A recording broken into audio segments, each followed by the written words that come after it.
The Retirement Halftime Show. Maintain your lead in retirement.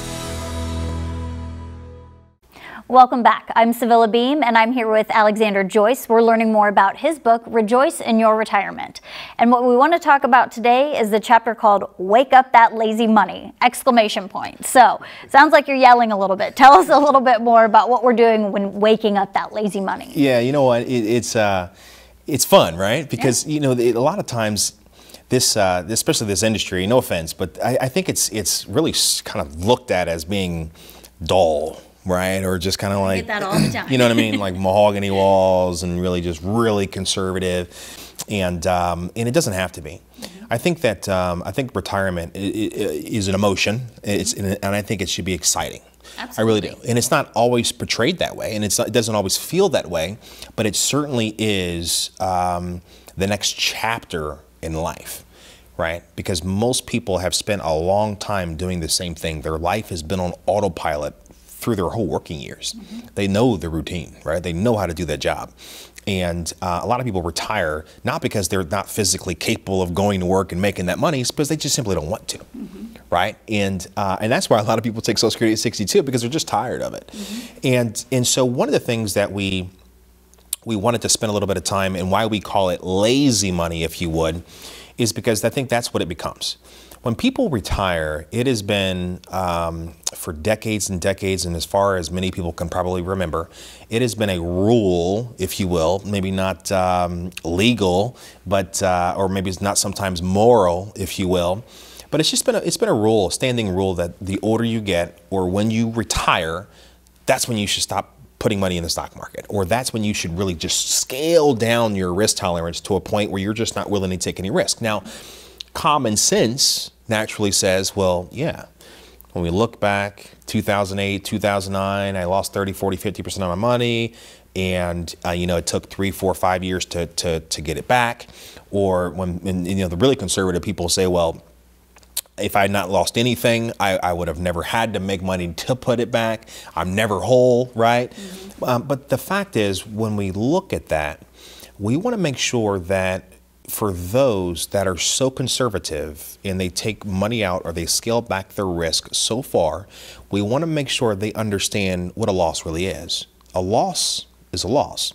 Whether you're taking market risk or whether you're taking different types of risk, if you lose money, you have less. Mm-hmm. So when people scale their risk back to the point where they're so conservative, to the point where they're making 1% on their assets, if you will, and we see it every day. People sometimes make 0.5%. Mm-hmm. There's lots of money in cash, trillions of money in cash. And let's just say, for instance, somebody's making 1%, but inflation ticks up or it's at 3%. What are they actually losing? Well, 2%. Mm-hmm. Yes, you're going broke safely, right? But a loss is a loss, and we have to understand and coach them through. You can still take little risk, or you can still be very conservative, but at least let us fight for inflation levels. Sure. Okay? And we look at the same where people that are taking risk, and they're taking lots of risk, and we look at the risk-free rate of return, and we say, well, we can't take credit for a risk-free rate of return if inflation is 3 and we make 5, and the risk-free rate is 3 and you make 5, we can't take credit for 3, you only made 2. So it gets complicated. The goal of the book is to simplify things, right?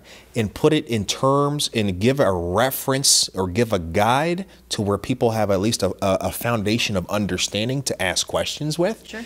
But that's what lazy money is. We want to make sure that, you know what, in some cases, a well-rounded portfolio, you don't have to take zero risk. Sure. Okay? A loss is a loss. Mm-hmm. And I think it's just all about perspective, and it's about education. And I think that's exactly what this book does on so many levels. It just gives you a good solid foundation on, you know, different things that you want to make sure that you've, you know, got the terminology down, and that you're making sure that you're thinking about when planning for and entering into retirement. Yeah, I agree. All right, well, all great information. Thanks so much, Alex. If you've got questions about your own retirement, feel free to reach out to Alex's office or find his book on Amazon, Rejoice in Your Retirement. Thanks so much. We'll be right back. The Retirement Halftime Show. Maintain your lead in retirement.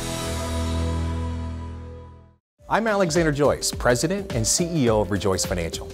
If you're in retirement or near retirement, with all life's changes, it never hurts to get a second opinion. Managing expectations is the foundation of a prosperous relationship. Our goal is simple. We want to get to know you. So pick up the phone and make an appointment for a complimentary visit. There is no cost, no obligation. We simply want to get to know you and see if we can add value to your life in retirement. We can discuss topics like income planning, sequence of return risk, taxes and estate planning, Social Security maximization, and much more. Let us help you develop strategies that can develop a successful retirement. If you want to know more about successful retirement strategies, then call now, schedule a visit, and let us help you rejoice in your retirement.